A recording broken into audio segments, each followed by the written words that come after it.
I will start from explaining a bit where does it come from. With our not-for-profit organization, we applied for accreditation within Erasmus Plus, and we plan to implement a series of international training courses for youth workers and trainers. And using this long-term accredited project together with partners from cities of learning, but also partners from, let's say, International Trainers Guild, European Trainers Guild, and also other organizations, we are planning to create a system which helps to recognize, validate competences of people, participants who will join the courses. How we will be doing that, I'm sharing today. So one thing we will do, definitely, we need to define and build badge-based recognition system for each course, because each course will be related to one competence area from European trainers and youth workers models. We also want to relate these competences not only to international, but also to existing national competence frameworks. For example, in Lithuania, we have youth workers competence framework, but unfortunately, we don't have trainers. And in many countries, we are investigating with partners what exists and how we can connect. And then we want to promote the system in European level, but also in different countries. We use open digital badges, which is one of the tools for recognition and validation we use in cities of learning. So that's for sure what we will be using. And European training strategy competence models, which are already established and used at European level. And we will connect it where possible with Youth Pass, which is existing certification system in Erasmus Plus, but also European Solidarity Core programs. So in essentials, youth workers and trainers who will take part in training courses will receive open badges. Plus, we will use an assessment system which is built on skills and competences and allows to self-assess and also ask for feedback and then see where you need to improve as a specific professional. Badges will be linked to a set of skills, European training strategy models, and national frameworks where possible. Participants will earn badges, badge portfolios can be made from badges, and then PDF certificates can be issued as well. So different types of credentials. And then we want to link to national and international systems. Politically speaking, we connect major European policy developments, which is European Youth Work Agenda, which calls to have quality education and training of youth workers, and also in other places mentions non-formal and informal learning as such. And also we link to European training strategy. At national level, whenever we think about creating a system or using a system, we also need to refer to any existing national frameworks, for example, youth policy law, maybe non-formal education legislation, adult education, depending on the field you are coming from. So it's important to look what is already mentioned, told and asked inside the national legislation framework, because that helps to establish your system. We already heard from you what is needed to have a good validation recognition system. So first of all, it's important that participants, learners who learn on different programs, professional development programs, we have opportunities for self-recognition where they basically become more aware and be able to assess their learning outcomes, in our cases, competences. Social recognition is important, what society feels and thinks about different types of jobs we are doing. So different important actors in society understand and acknowledge what competences are needed and required. If we take a case of youth worker, for example, in a community recognizes and values youth work per se and youth workers doing that job locally, internationally. Formal recognition refers to more validation of learning outcomes with certification of learning process and outcomes. So it's a process and procedures often. We have some examples from different cities and countries where they offer to recognize existing professions and competences what people have through formal procedures. And then political recognition refers to mentioning that in some laws and some legislation which builds grounds. So again, it's possible to start from any of these sites, but all they make the best combination if possible. And in our case, we will touch on different examples. Yeah. So one case we already started piloting a while ago. We use European Training Strategy Competence Model for youth workers, which explains what kind of competences youth workers should have if they want to have quality international youth work. So this competence model is used for a while, and with partners, we built a badge system which is aligned to this competence model. And it's more badges than competence areas because we believe few of them are important and maybe not explicitly mentioned, but we included them. And each badge has description from the competence model, and then few tasks aligned to specific more indicators of that competence model. So this badge system is used for a while in our trainings, international training courses, and helps participants to go with the model and learn and describe what they actually gain. Since I started mentioning badges, I would like to say what is a badge. It's a digital global standard which recognizes and verifies learning. And if you think, often we use certificate as an example of a recognition. So think that certificate is an offline badge, or vice versa. A badge is a digital certificate. So from badges, we can also generate more traditional certificates. So that's an example from existing course where I earned major badge from the course, plus few specific smaller badges related to the theme of the course. And they describe what I actually learned in a sense that they share what I learned, plus I can add evidence inside. Some other examples from professions, job profiles, which are not necessarily formally recognized. This is a system of badges for mentors, especially in volunteering field. Often we have mentors who dedicate their time. They work with volunteers supporting their learning, and they are not really a profession, but at the same time, they do a great job. So with some partners in this field, we created a badge system which has more functional, more systemic badges on the right side, and competence-based badges on the left side. So this is an example of a system. Another one is adult educators badges. And this system we built with some Nordic partners who are famous for adult education field. And together we identify specific areas of competences which adult educators may possess when doing great work.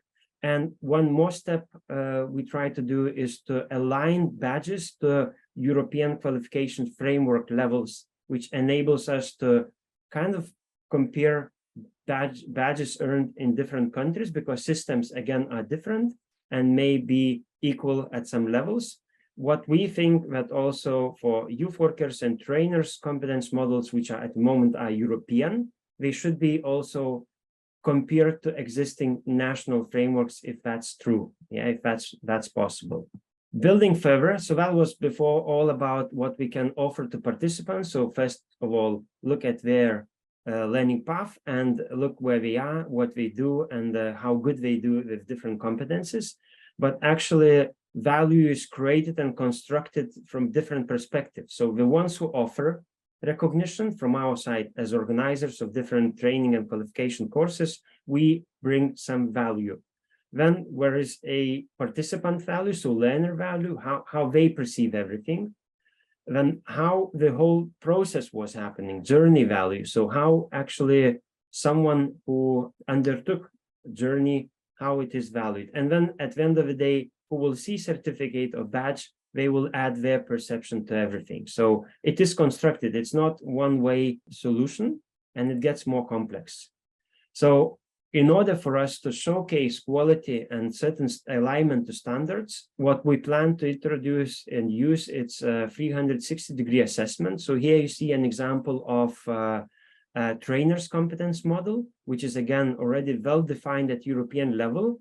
But honestly, it's not many countries I know they have trainers' profiles so elaborated. At least in Lithuania, doesn't exist trainers' job profile, we just do that work, but not necessarily have somewhere written about it.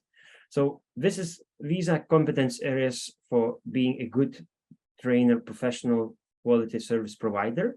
And inside Citizens of Learning platform, it is possible to already do self-assessment. So if you go inside each competence area, you will have some questions to answer, rating your self-assessment, doing your self-assessment.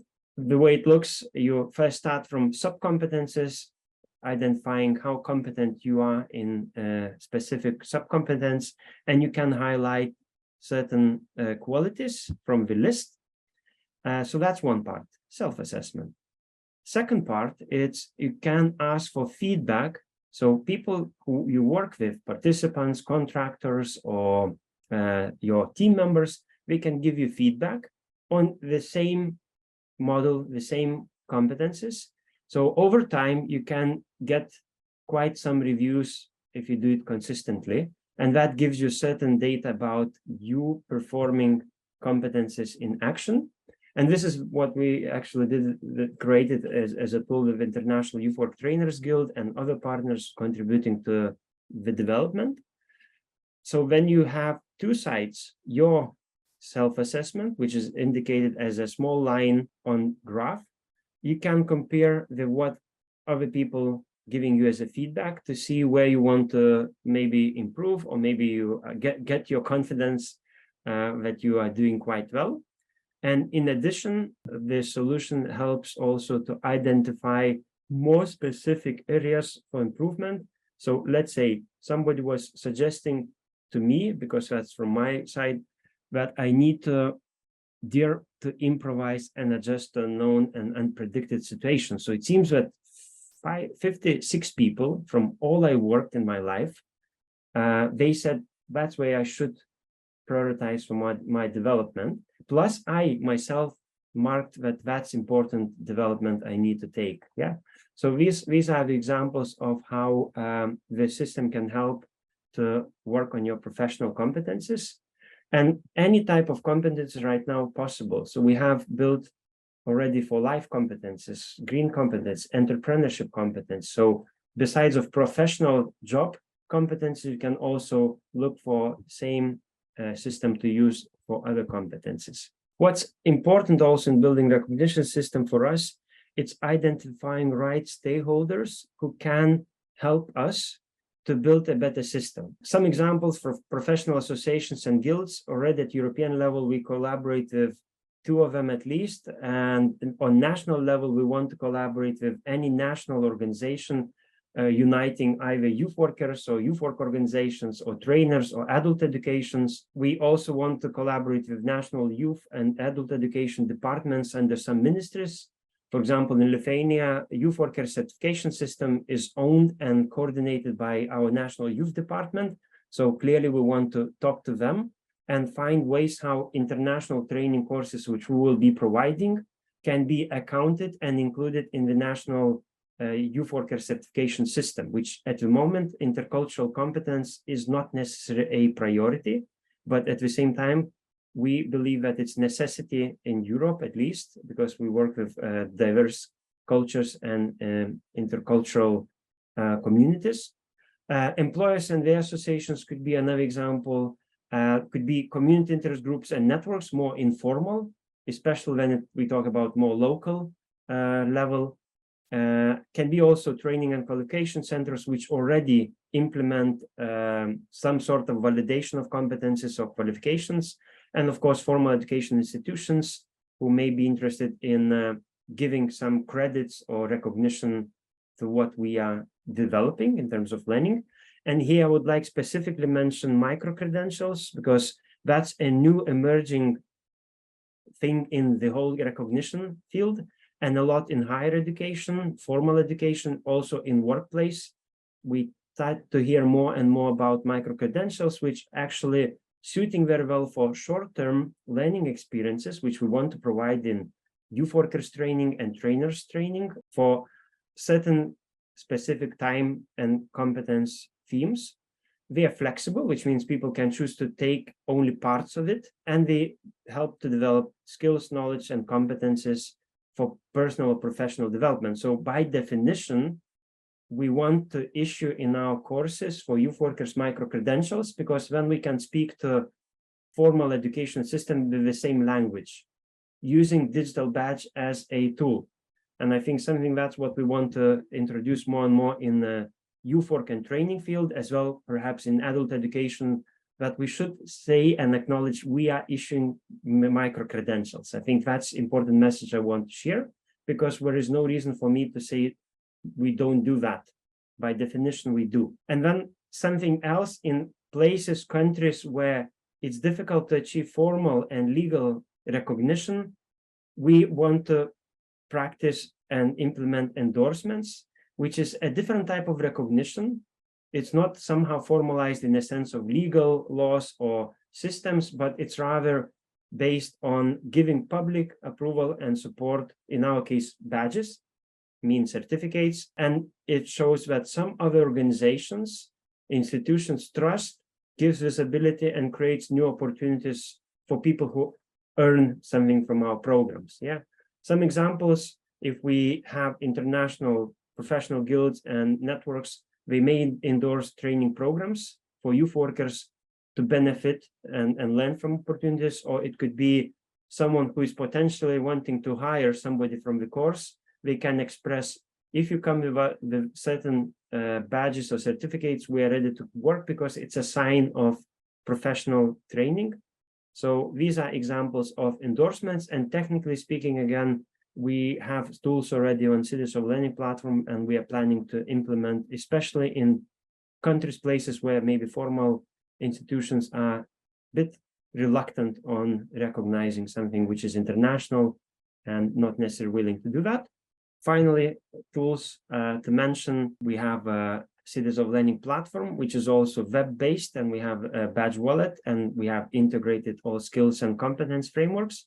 So these are tools which we'll be using and available. And Cities of Learning, it's a solution for connected learning, which means practical learning plus different types of learning. It can be from small learning locally in an organization to country level, city level. It includes 360 review and assessment. And of course, what I mentioned before, digital badges and micro-credentials. So all of these things we'll be using when creating the system.